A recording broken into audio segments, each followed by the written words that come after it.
Welcome back. This is chapter 2 of a two-part testimony that delves deeper into a case like no other. If you haven't already seen chapter 1, we strongly recommend you look at Richard's story, as things only get stranger from here.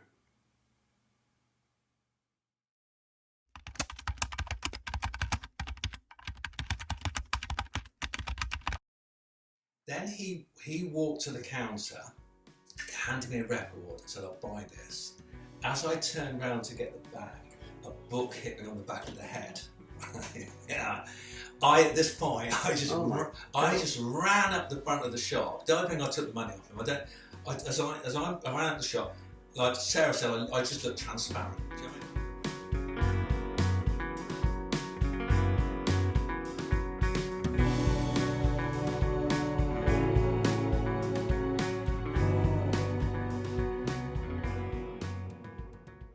Okay, my name's Stu Rowe. I moved to Swindon in 1989.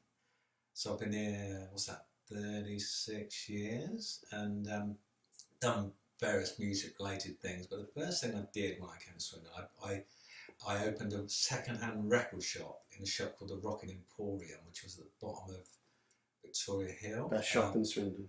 Yeah. What was good about it, everyone... over the course of a week, every weirdo in Swindon would come through the door. So it was just this continual range of interesting characters coming, because there was a vintage clothes, tattooist, hairdressers, and then I had this, down the back, I had this record shop, which just full of records. I realised that actually I knew a fair bit about music, and selling records might be a way of avoiding getting a normal job. So for about 5 years, from about 1990, I think, to 95, that's what I did.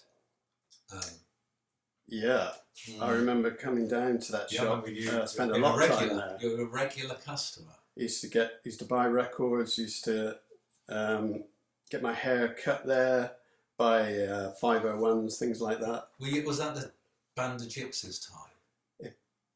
That would have been at the start. About that time. I think we split around 91. That was the first thing, your incarnation. That's what I remember. Yeah, that's right. I think I was playing with the Vindaloo Brothers. That's right. Wow. Yeah. So the shop was slightly underground. The record shop at the back. You had to go down a slope, not really a story down, but it was like it's a real old shop, and there was quite a reasonable area at the back. But when we moved in, we put records all over the wall, painted white, put records over the wall. But then on the ceiling, my wife had a parachute in her bedroom when I moved to Swindon. So I thought, that would be really good to put on to cover up the ceiling. So, so the ceiling was covered with this parachute. It actually plays a part in the tale. So there was just this old white parachute completely covering the ceiling, made it look kind of better than the really grotty ceiling. More sort of cavernous. Yeah. It was just like a cooler look, kind of. It was a cool place, and I used to just listen to music all day, play guitar, and play chess with people. And I didn't make there wasn't a steady supply of customers. So on this, I was trying to think when this was, and I'm thinking of it's possibly about 92, 93. So somewhere. It's good to put a proper date on it.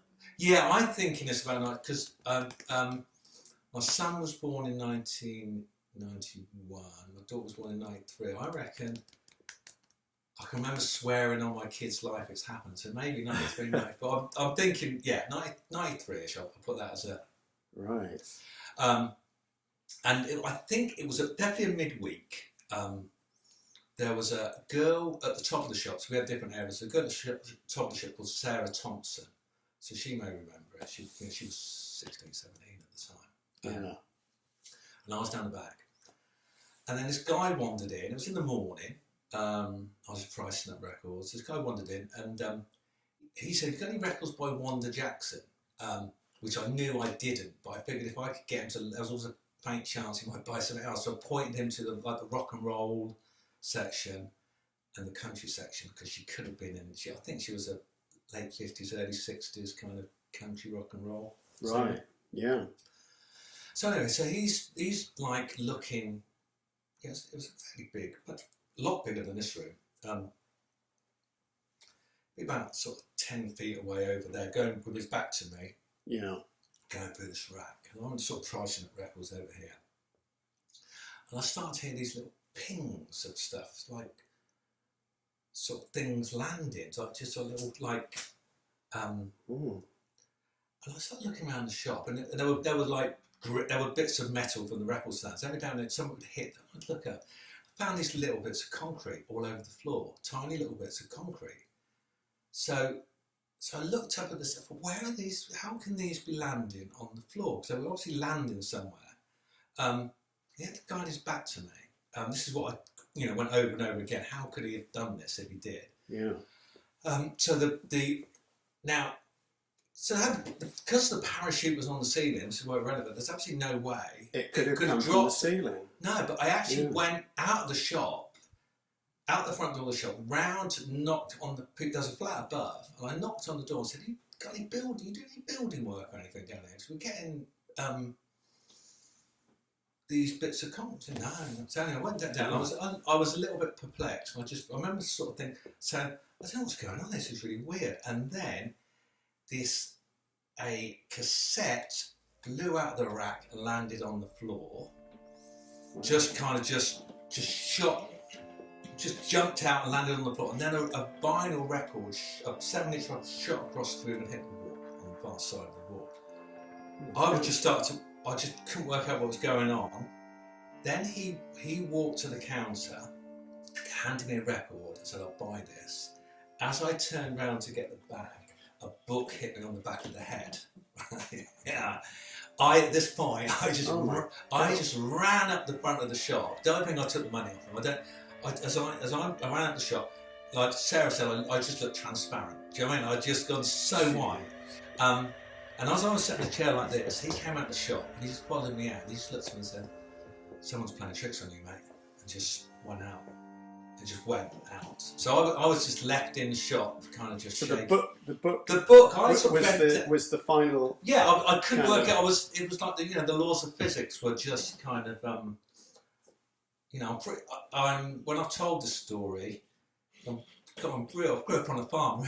I'm real. There's no kind of didn't grow up with any kind of interest in this sort of thing. So when I told people, they thought, well. If I can't work out how it happened, but a book hit me on the back of the head. Not enough to hurt me, but it came from like over there. He was there. Yeah. So I've gone over. No one else around. No one else in the shop at all. So I've gone over it various times. I don't think there's any way he could possibly have, was he really sort of like a sort of illusionist and could just pick something and throw it? I just can't go over the angles. I just don't. Trying to rationalise. Make sure it's impossible to do that. It's too strange. So it kind of like defied the laws of physics. I was just like completely perplexed. Sat at the top. I sort of sat down. And I rang up the guy Brian who owned the shop, and I told him. And everyone I rang up my wife. Never guessed what's happened. And then. This one gets even odder. I go over the road. I've had a friend of mine who'd opened a sports shop over the road called Yankee Sports. It's American sports. I'm not quite sure how successful that would have been in Swindon, American football shop. But anyway, that's what a guy called Dean Adams, who's a drummer. So I got to know him quite well. And I went over to tell him, and I said, "Man, you never guess what's happened. Just had this guy come in the shop, and the one thing he had this hair lip. That's the thing that was recognisable about the guy. He had a hair lip. Yeah. I reckon his shortish dark hair. So I would have been about. I would have been about my late 20s. He would have been in his early 40s. I would say a rough guess. So apart from this hair lip. Nothing else about it. Nothing else. Not that outstanding. Tall. No, nothing about that. I can't remember what he was wearing, but the hair lip was quite. But he made that remark to you just before he left. Yeah, as he walked past me, I'm sitting in the chair, kind of, and he walked out. "Someone's playing tricks on you, mate." Yeah, that's actually what he said to me. That's kind of ominous. He looked me in the eye. Yeah. So that's what freaked me out. But anyway, so later in the afternoon, a couple of hours later, I'm still been telling everyone I know about this. Yeah. I head over the road and tell. said to Dean, you never guess what happened to me. I had this guy come in the shop and stuff flying around. He said, I bet he was after a record by Wendy someone. I go, no, it wasn't Wendy, it's Wanda Jackson. He said, before he had a shop opposite us, he'd had another shop at the bottom of the Brunel Centre, which is in the centre of Swindon, next door to a picture framing shop. Mm. The guy had come in with a signed Wanda Jackson album and left it to be framed. When he came back a week later, every time he got money out of his pocket, the money was flying out the till. And afterwards, they found money stuck in the lights. All, yeah, I know, really, really weird. But he told me the story. Didn't know. So what I did then I went down to the picture framing shop and said, did you ever have anything odd happen in this? Someone said, the guy said, oh yeah, the Poltergeist. That's what he referred. He goes and he told the story. Basically, this guy came in. It was all to do with money. Now mine had nothing to do with money. Mine was bits of stone, but there was stuff flying around, coin-sized objects. It seems to be he could move that kind of stuff somehow. Wow. And then about 6 months later, I read something in the Swindon Advert, and I've been trying to look for this, I can't find it, about some strange happenings in Gorse Hill. So someone would have to, and it said something about coins being stuck in lights and stuff like that. So I rang up and I asked them, was there anything to do with go over Hare Live? And no one got back to me, but I didn't really want to. It really freaked me out, actually. Do you know what I mean? It was like, after that, I didn't like going in the shop on my own, so I didn't know whether it was him doing something or there was something. There's something, because it was, yeah, someone said it was where that happened, that was where the tram crash was in Swindon. There was a tram crash down at the bottom. Yes, that's right, the great tram disaster. So all kind of things were going on. I had to say some kind of, someone warning me about this girl. I don't know, but I don't think like this. So I didn't think like this. I had no kind of truck with anyone like that. Yeah, you know, these things you believe when you... Yeah, exactly. But since then, it's like anyone tells me anything, I believe, yeah, it's totally possible. Because once something's happened that you generally cannot explain, it opens then up a door. Anything is possible. So it's like, so how do you, just going on yeah, with that thought, how do you feel about these kind of encounters that people talk about, say, under the umbrella term paranormal or poltergeist activity? How do you feel about that kind of thing now? Do you feel that, well, crikey, you know, you've had this experience. How do you feel about it now? I suppose what I think is there's stuff we don't understand yet, and there's a lot of stuff that would have happened in history that people have put down to ghosts or witchcraft or spirits or gods, you know, and science has gradually not disproven, just give a logical reason of it. I think it's possible that we just don't understand the science, because there seems to be too many stories of people being able to move things and sort of kinetic, for it to be, not everyone's kind of making this up. There's no point in making it up. It's a good story, but I'd make something up far better than that. He was completely unfazed by it.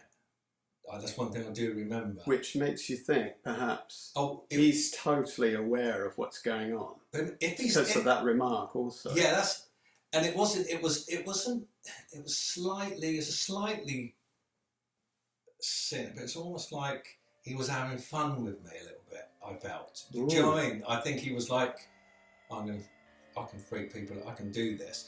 Or maybe just everywhere he goes, these things happen, which will make his life very difficult. Yeah, you know, I don't know. I did say that to Richard. I thought, it seems like wherever this guy goes to purchase something strange happens. You'd think, right, that would be a blight on your life, wouldn't it? If that happened. I can't make it out. I can't work out. Is it something he's creating, or is it something that happens around him? It sounds like he's not totally. Well, you know, that he's not in control of whatever seems to be manifesting around him. Possibly, yeah. That was, yeah. Or he can a little bit, perhaps, maybe. Yeah. Because otherwise he would be too well known. I have seen him once since. I saw him at a car boot sale, a Greenbridge car boot sale, probably about 5 or 6 years after. Wow. And I just walked the other way. I just thought I didn't want to. Really? Yeah, but I don't remember there being a big furore around him, money joke. I just thought it's kind of Nick, my wife said, why didn't you speak to him when it was going on? It's just like it kind of scared me. I think it really was kind of scary. Yeah, it really did, because it's sort of logic. Just what the guy can move stuff like that. What else could he do? Absolutely. This story, it's like a saga. It just seems to, because you've just relayed to me other places where this guy, other sort of components to this story that I didn't know about, Richard didn't know about, which is just making it even more and more mysterious. This chap, crikey,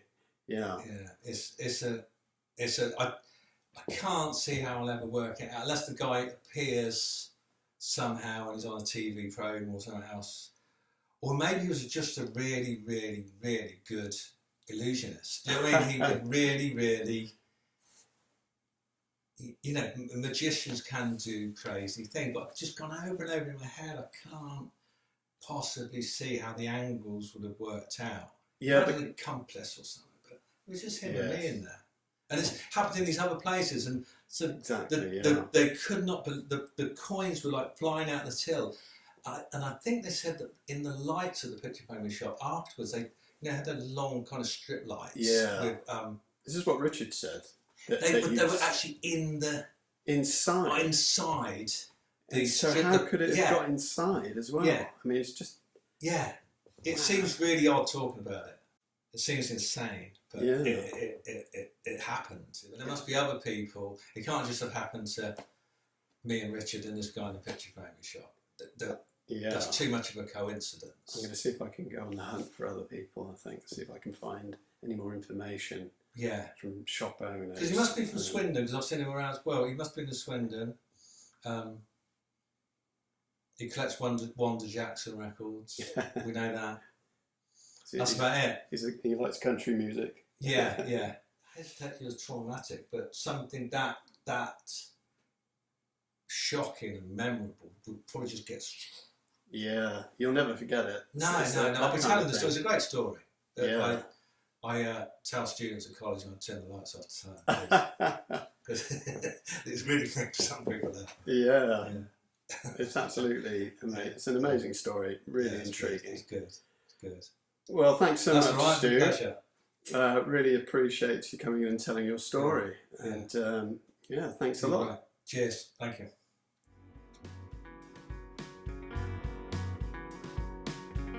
If you would like your story featured on Phantom Limb, then get in touch through the email below in the description.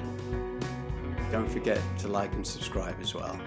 See you on the next one.